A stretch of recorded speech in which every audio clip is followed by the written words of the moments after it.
Bonjour à tous et bienvenue dans cette vidéo explicative des documents du chapitre G1, le chapitre sur les aires urbaines, acteurs et enjeux. Je vous présente aujourd'hui le document numéro 1 de ce chapitre, donc Rouen en chiffres. Je vous rappelle que pour avoir vu cette vidéo, vous devez d'abord savoir un petit peu ce qui vous attend à l'examen du CAP, donc vous devez avoir regardé la première vidéo où j'explique comment se passe l'examen oral du CAP en épreuve ponctuelle. Attention, en épreuve CCF, c'est différent, moi, je travaille vraiment sur l'épreuve ponctuelle.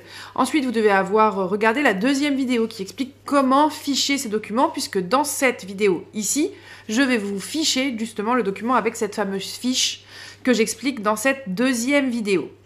Une fois que vous avez choisi ce document, Rouen en chiffres, c'est parti, nous pouvons remplir donc cette fameuse fiche. Je rappelle également que cette vidéo n'est pas une correction parfaite. Il ne suffit pas d'apprendre ce que je vais dire pour aller à l'examen. Ça vous demande du travail personnel.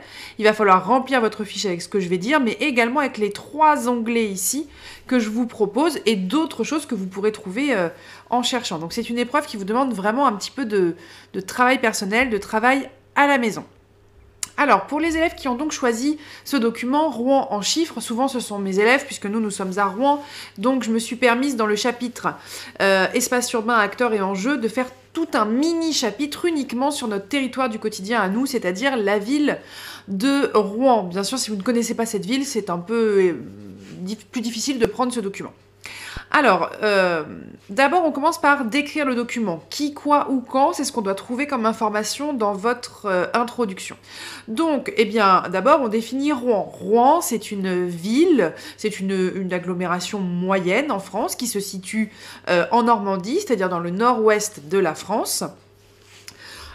C'est la capitale de la région Normandie, c'est une ville historique, vous pouvez le dire, hein, qui a été au Moyen-Âge une ville importante, notamment avec Rollon, hein, qui a décidé de s'installer sur la ville de Rouen, et puis au XVIIe, XVIIIe siècle, ça a été une ville très très importante, puisque c'était la deuxième ville de France, avec son port, etc. Ensuite, vous pouvez dire que ce document est un document statistique. C'est un document avec des chiffres. Donc ça, c'est pour le quoi. Qu'est-ce que c'est? C'est un document statistique avec des chiffres et c'est seulement une partie du document de l'INSEE. D'accord? Ce document propose plein d'autres chiffres et nous, on le voit en cours dans l'atelier sur Rouen en chiffres, justement. Donc ici, vous n'avez qu'une partie des chiffres. C'est un document qui date de 2016, hein, c'est-à-dire que c'est les chiffres qui ont été faits en 2016 et qui a été publié en 2018 et qu'on peut retrouver donc sur le site de la mairie Rouen en chiffres et qui a été fait par l'INSEE, donc un organisme très sérieux, on peut avoir confiance en ces chiffres. Vous n'avez pas exactement de qui ici à part l'INSEE, voilà, on a dit l'INSEE, c'est la réponse au qui. Ensuite, vous donnez la problématique. Vous dites, il s'agit de se demander quel est le visage d'une agglomération comme Rouen, c'est-à-dire une ville de province, une ville moyenne.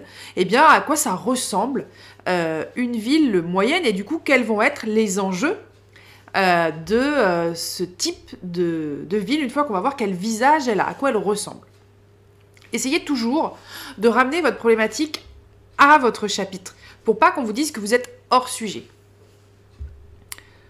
Donc, visage d'un territoire urbain dynamique. Alors, d'abord, je décris mon document. Donc, je ne vais pas m'amuser à donner tous les chiffres à chaque fois, mais voilà, je décris et ensuite, je fais l'analyse. Attention, dans un document comme celui-là, il peut être plus pertinent de faire l'analyse et la description en même temps. C'est-à-dire, je décris, je mets un morceau d'analyse pour que ce soit plus facile.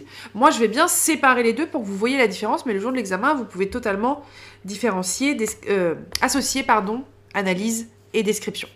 Alors, si je fais de la pure description, qu'est-ce que je vois? Eh bien, je vois déjà la population de Rouen. Je vois donc que la majorité, la tranche d'âge qui est la plus représentée, c'est les 15-29 ans. Femmes et hommes représentés à peu près de la même façon. Les 30-44 ans sont la deuxième classe d'âge la plus représentée. Puis ensuite, à égalité à peu près, on a 45-60 ans et 0-14 ans.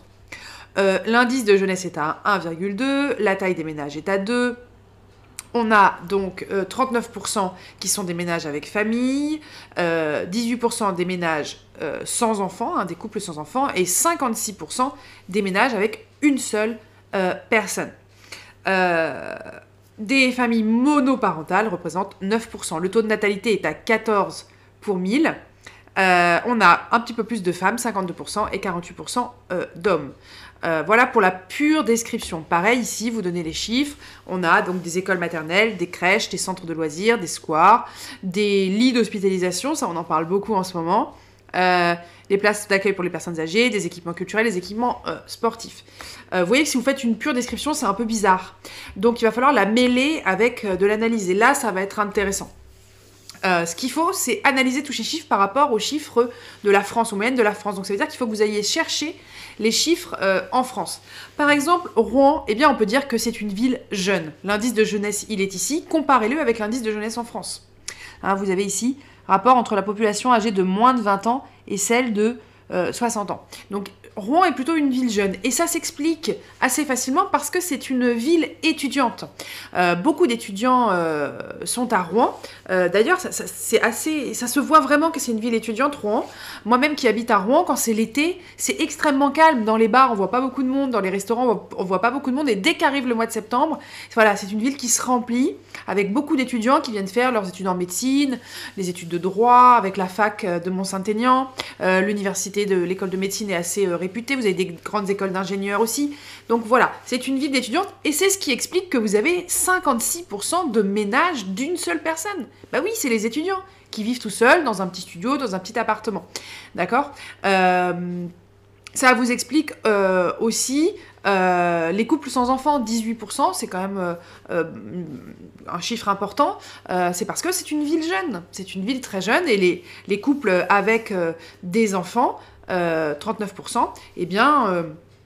il y en a un peu moins dans Rouen, puisque les gens, après, avec des enfants, vont peut-être aller s'installer dans la banlieue de Rouen, dans la couronne périurbaine de Rouen. Et ça, vous en profitez, du coup, pour expliquer ce que c'est qu'une aire urbaine.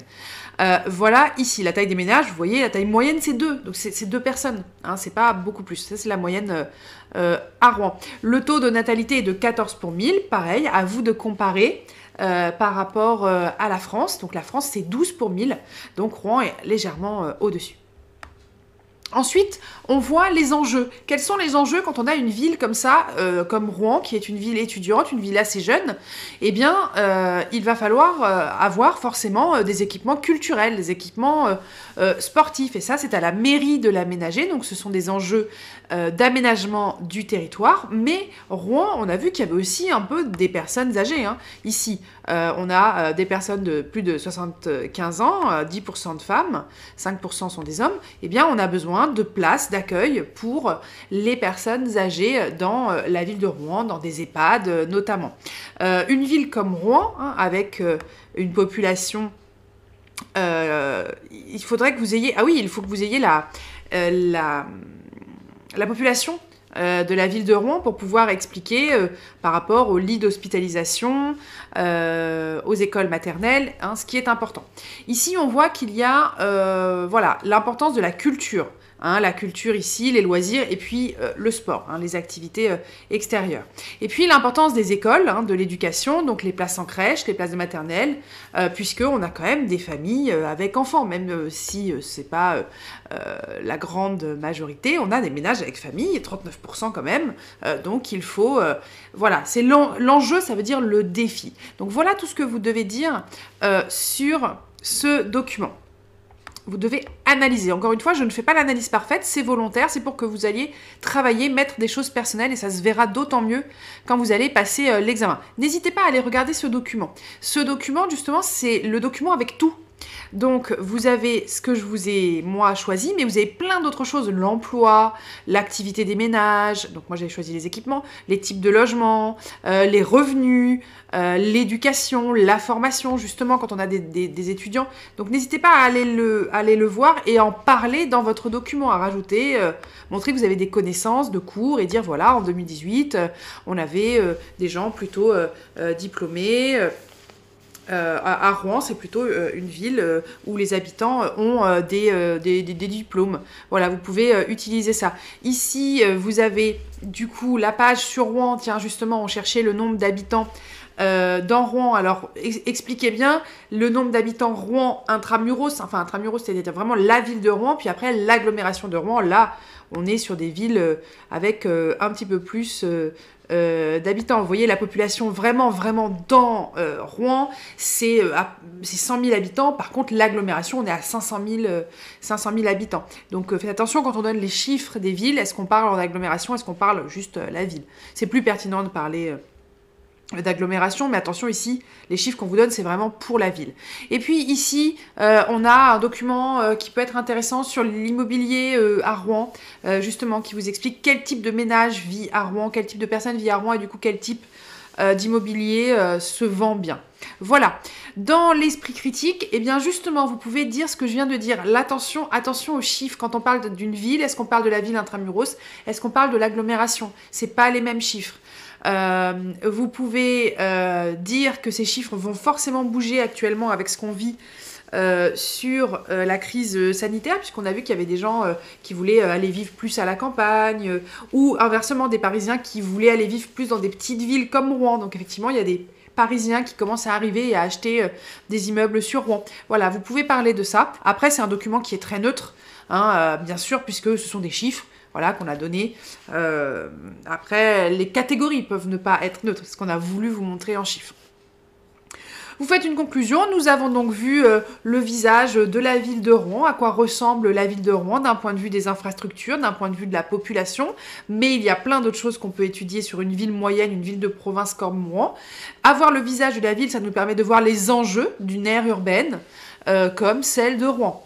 Voilà, et vous pouvez faire une petite ouverture si vous souhaitez sur peut-être le chapitre EMC3, la défense et la sécurité, dire que les enjeux d'une ville comme ça, c'est aussi d'avoir une ville sûre, en sécurité, d'avoir une police, voilà, que les villes comme ça, qui sont des villes moyennes, eh bien, elles peuvent être cibles d'attentats ou oui, d'attentats. Par exemple, le CHU de Rouen avait été... il y avait eu une cyberattaque il n'y a pas très longtemps. Tout le service informatique de l'hôpital de Rouen...